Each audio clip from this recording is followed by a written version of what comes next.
Oi, gente, aqui é o Felipe falando. Eu vou estar apresentando um dos artigos para a matéria de governança corporativa e o tema dessa semana é Conselhos de Administração e Governança Corporativa. O artigo que vai ser abordado foi desenvolvido por Black, Carvalho e Gorga. Ele tem como título Corporate Governance in Brazil, ou Governança Corporativa no Brasil. Foi publicado na revista Emerging Markets Review e o ano de publicação é 2010. O objetivo geral do artigo é providenciar uma visão detalhada das práticas de governança corporativa adotadas pelas empresas brasileiras de capital aberto em 2005. Antes de começar a fazer um disclaimer, que o artigo tem 20 tabelas. E como ele ia ficar muito extenso, eu acabei focando mais na parte de conselho de administração, que é o tema da semana. Então, vamos lá. Inicialmente, os autores trazem um breve histórico do mercado brasileiro e eles apontam que o mercado de capitais brasileiro tem sido altamente regulado e vem passando por um período de rápidas mudanças. Lembrando que o artigo é de 2010, mas a análise foi feita em 2005. Então, em 1976, houve a criação da Comissão de Valores Mobiliários, a CVM, e também a adoção da Lei das SAs, a Lei 6.404. Durante as décadas de 70 e 80, buscando incentivar o desenvolvimento do mercado de capitais brasileiros, o governo concedeu incentivos fiscais para as empresas que se tornassem públicas e para os investidores dessas empresas. Ao final da década de 80, a maior parte desses incentivos acabou sendo revogado, retirado, e isso fez com que houvesse uma estagnação no número de IPOs. Tá? Durante a década de 90, o governo acabou executando um extensivo programa de privatizações e isso fez com que grande parte das empresas que eram mais negociadas ao final da década de 90 fossem empresas privatizadas. Já em 2000, buscando incentivar um maior desenvolvimento do mercado, a Bovespa criou os segmentos especiais de listagem, que são o nível 1, o nível 2 e o novo mercado, e esses segmentos apresentam exigências maiores com relação à governança corporativa, exigências maiores do que aquelas exigidas pela legislação. Beleza. Depois desse histórico, os autores começam com a metodologia. E aí eles falam que enviaram um survey, ou um questionário, em janeiro de 2005 para todas as 358 empresas listadas na época. 116 empresas acabaram respondendo esse questionário, que dá 32% do total. E dessas 116, 17 empresas foram identificadas tendo controle estatal, 11 empresas tendo controle estrangeiro e 88 empresas com controle privado nacional. Durante o artigo, os autores vão dar um enfoque maior para essas 88 empresas com controle privado que responderam ao questionário. Além do questionário, também foram utilizadas informações do site da Bovespa, da base de dados economática e das demonstrações financeiras das empresas.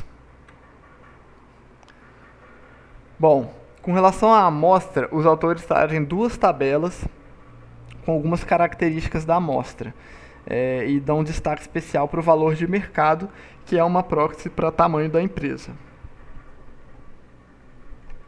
Essa tabela número 1, os autores separam primeiro aqui todas as empresas de capital aberto que estavam listadas em 2005.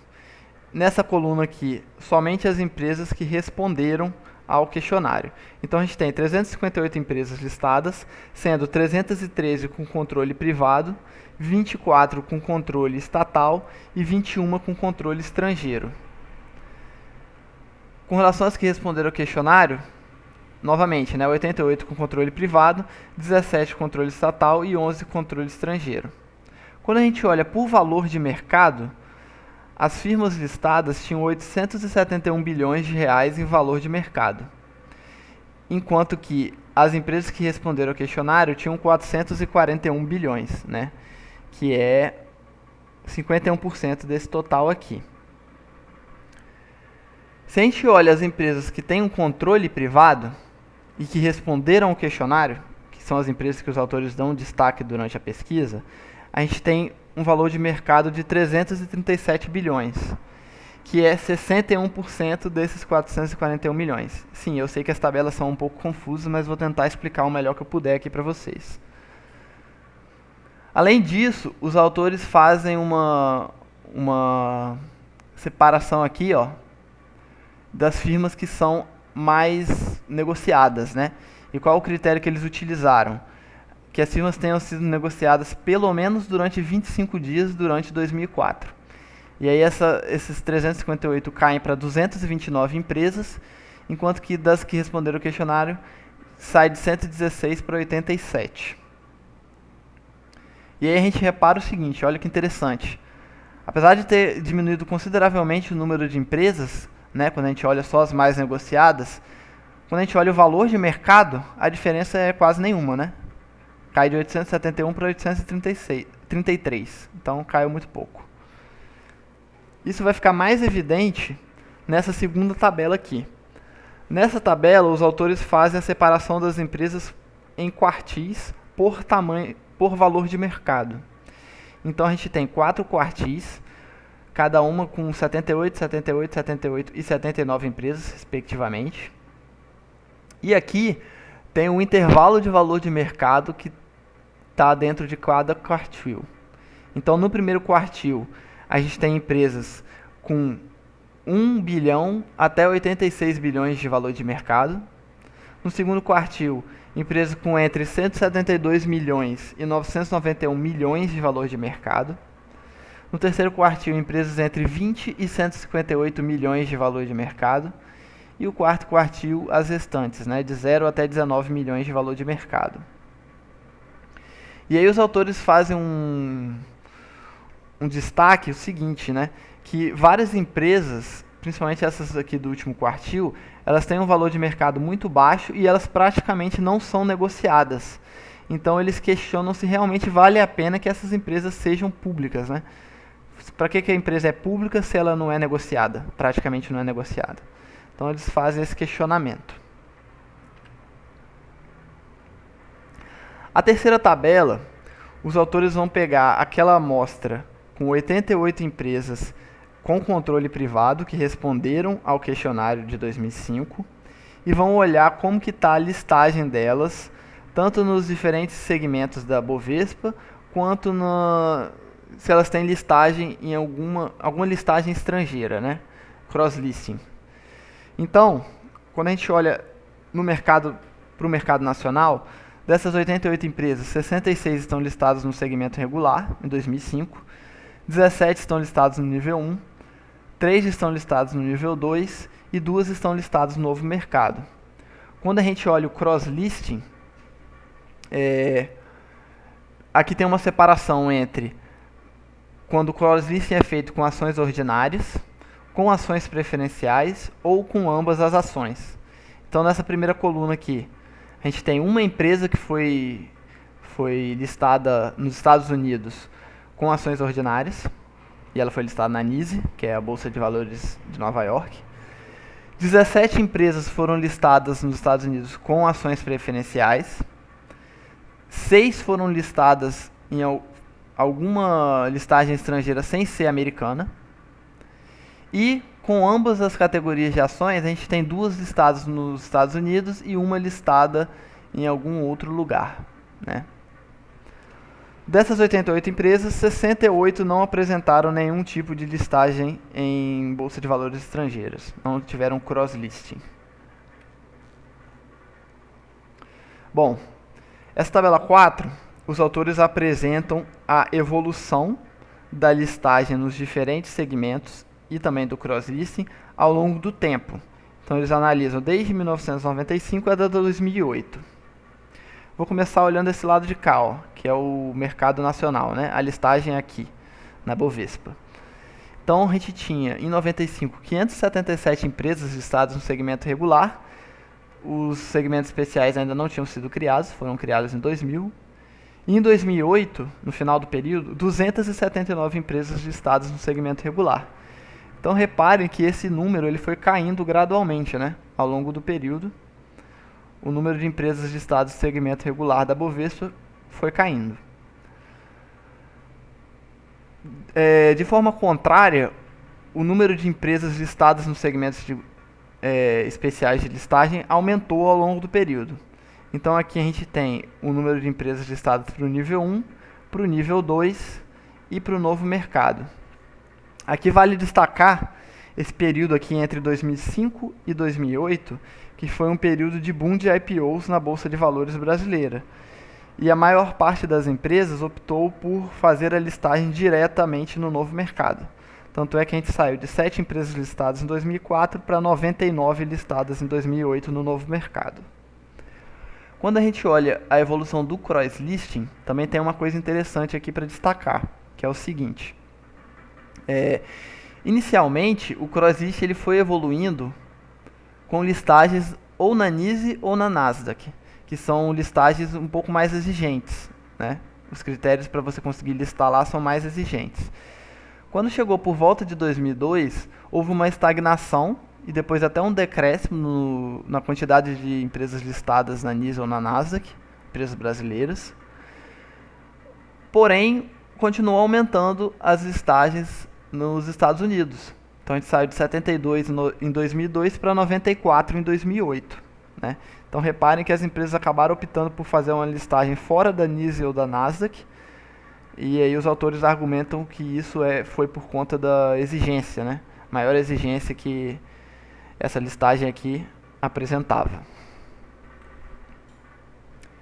Agora vamos para o Conselho de Administração, que é o foco principal do artigo e o tema da semana. Então os autores observaram a composição do Conselho de Administração, inicialmente com o tamanho do Conselho, nessa tabela 5. A tabela 5 analisou as 88 empresas brasileiras com controle privado que responderam ao questionário em 2005. Lembrando que existe uma exigência mínima da legislação para que o conselho seja formado por pelo menos 3 conselheiros. Então a gente apresentou 14 empresas com 3 conselheiros, 22 empresas tiveram 4 ou 5 conselheiros, 26 empresas com 6 ou 7 conselheiros, 21 empresas com 8 a 11 conselheiros e 5 empresas com 12 ou mais conselheiros. A média foi 6,8 conselheiros, formando o Conselho de Administração para essas 88 empresas. E aqui estão os percentuais que cada um desses números de empresas representa dos 88. Depois disso, os autores pegaram essas 88 empresas e separaram elas em quartis por valor de mercado, porque eles queriam analisar se empresas com maior valor de mercado, ou seja, empresas com tamanho maior, apresentavam um conselho maior. E aí o teste T para a diferença entre médias confirmou que empresas maiores apresentam um conselho maior.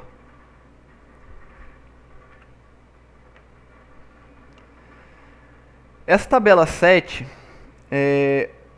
basicamente os autores analisaram a independência do conselho. E aí como que eles fizeram isso? Eles tiveram aqui resposta para esse critério aqui do questionário de 86 empresas com controle privado. Então não são mais as 88 que responderam essa parte do questionário, só 86 responderam. E aí eles identificaram o seguinte: 31 empresas não têm um conselheiro independente no conselho, 16 empresas têm um conselheiro independente, 17 empresas têm 2 conselheiros independentes, 13 empresas têm 3 conselheiros independentes e 9 empresas têm 4 ou mais conselheiros independentes. Quando a gente olha em proporção, né, qual o percentual de conselheiros independentes em relação ao total de membros do conselho, 31 empresas não tiveram, né, conselheiro independente, 2 empresas tiveram entre 1 e 10% do conselho formado por membros independentes, 20 empresas tiveram entre 11 e 30% do conselho formado por membros independentes, 23 empresas tiveram de 31% a 50% do conselho formado por membros independentes, e somente 10 empresas tiveram mais da metade do conselho formado por membros independentes. Aí os autores utilizaram aquela mesma metodologia, separaram essas 86 empresas em quartis por valor de mercado e aplicaram o teste T para a diferença entre médias, só que dessa vez eles não encontraram diferenças relevantes entre o tamanho da empresa e a independência do conselho. Ou seja, eles não encontraram evidências de que empresas maiores apresentam um conselho mais independente. Na tabela 9, os autores observaram a representação dos acionistas minoritários dentro do conselho de administração. Então vamos lá, que essa tabela é um pouquinho confusa, né? Aqui a gente tem os números, né, de conselheiros que vão estar representando os minoritários. Aqui a gente tem a questão dos minoritários com ações preferenciais, aqui com ações ordinárias e aqui com ambas, tá? Tanto ações preferenciais quanto ordinárias. Então primeiro eu vou falar o seguinte: 52 empresas somente, daquelas 88 empresas com controle privado, responderam a essa parte do questionário. Dessas 52, 48 possuem ações preferenciais, tá? Então, dessas 48, 28 os acionistas minoritários não têm representação dentro do conselho e 20 os acionistas minoritários têm uma representação de um ou mais conselheiros dentro do conselho. Quando a gente olha a parte de acionistas com ações ordinárias, ou seja, 52 empresas, 30 empresas não têm representação dos minoritários dentro do conselho e 22 empresas têm um ou mais conselheiros representando os acionistas minoritários.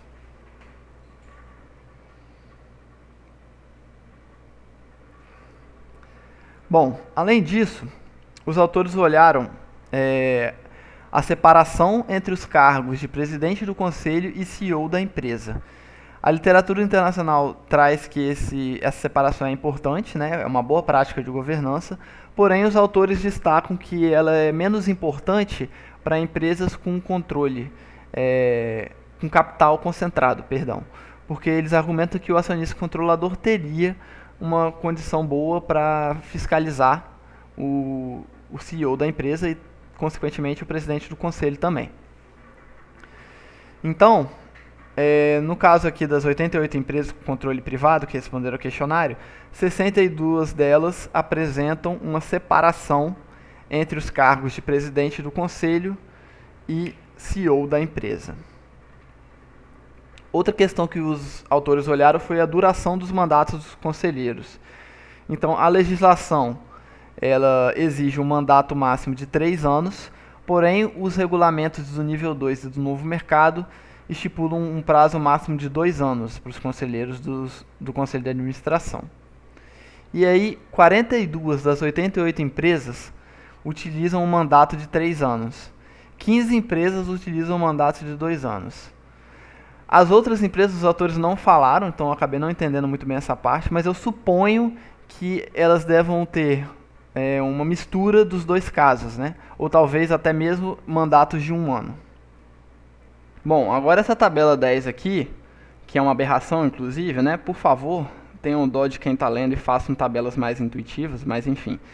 Ela vai falar sobre as reuniões do Conselho de Administração. Então vamos lá. 87 empresas com controle privado responderam essa parte do questionário. E aí, como que funciona, né? Nenhuma empresa teve nenhuma reunião do Conselho de Administração ao longo de 2005. 3 empresas tiveram ao longo de 2004. 3 empresas tiveram entre 1 e 3 reuniões ao longo de 2004. 24 empresas tiveram entre 4 e 6 reuniões do Conselho de Administração ao longo de 2004. É assim que funciona essa coluna. Essa coluna aqui é o seguinte: por exemplo, 25 empresas tiveram entre 4 e 6 reuniões físicas ao longo de 2004. 10 empresas tiveram 19 ou mais reuniões físicas ao longo de 2004.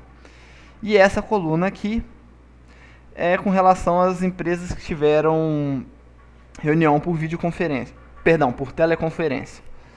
Né? Então, por exemplo, 4 empresas tiveram de 1 a 3 reuniões por teleconferência durante 2004. Então é assim que funciona essa tabela aqui.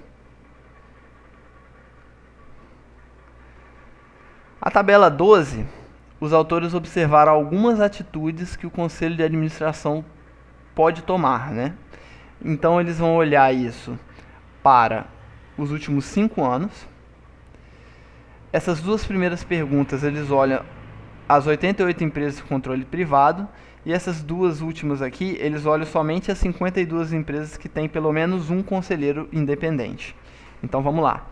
Nos últimos 5 anos, o Conselho de Administração trocou o CEO da empresa? 20 das 88 empresas responderam que sim, 68 que não. O Conselho substituiu ou pediu para o CEO substituir algum outro diretor, algum outro membro da alta administração?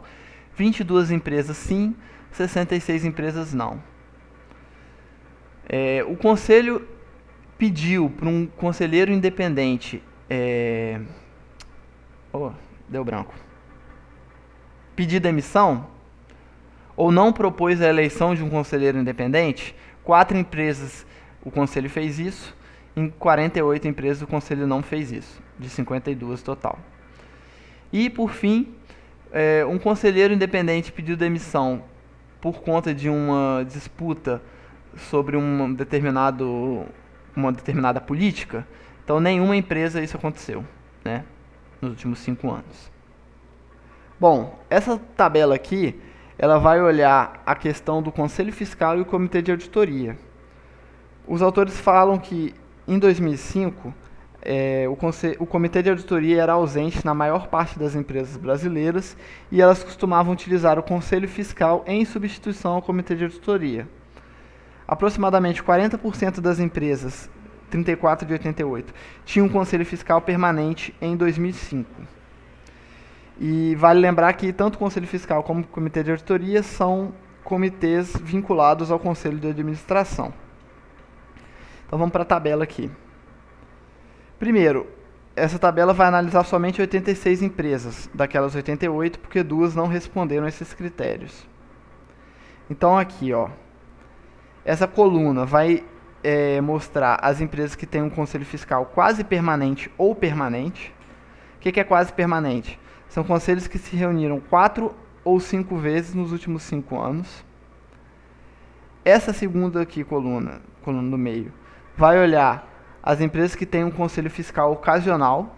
Conselhos fiscais ocasionais são conselhos que se reuniram de 1 a 3 vezes nos últimos 5 anos. E aqui são as empresas que não têm conselho fiscal. Então a gente tem que olhar aí essa coluna comparando com uma linha referente ao Comitê de Auditoria. Por exemplo, 9 empresas têm Comitê de Auditoria e têm um conselho fiscal permanente ou quase permanente. 2 empresas têm Comitê de Auditoria e têm conselho fiscal ocasional. 3 empresas não têm conselho fiscal, mas têm Comitê de Auditoria. Então, ao todo, das 86 empresas, 14 somente têm Comitê de Auditoria, 72 não têm Comitê de Auditoria. Enquanto que, das 86, 58 têm um conselho fiscal permanente ou quase permanente, 16 têm um conselho fiscal ocasional, e 12 tem não tem conselho fiscal. Bom, como eu falei, os autores apresentaram também outros dados de governança, mas eu acabei optando por dar destaque para a parte do Conselho de Administração, que é o tema da semana. E aí, para não ficar muito extenso o vídeo, eu não vou entrar nos detalhes desses itens, não. Quem quiser olhar, tem mais 5 tabelas, se eu não me engano, da página 13 a 16. E aí os autores também abordam direitos dos acionistas minoritários, transações com partes relacionadas, remuneração dos executivos, disclosure e acordos de acionistas. Para concluir, O trabalho apresentou uma visão detalhada das práticas de governança corporativa adotadas pelas empresas brasileiras em 2005, com base em um questionário respondido por 88 empresas com controle privado. Identificou-se a independência do Conselho de Administração como uma fraqueza importante que precisa ser melhorada pelas empresas. Ao mesmo tempo, os acionistas minoritários possuem direitos legais de representação e estão representados nos conselhos da maioria das firmas analisadas. Os comitês de auditoria são incomuns, mas a maioria das empresas utilizam uma alternativa para assegurar a exatidão das demonstrações financeiras, que é o Conselho Fiscal. E aí, por fim, nós temos aqui algumas referências, das principais referências que foram utilizadas pelos autores do artigo. Obrigado pela atenção de todos.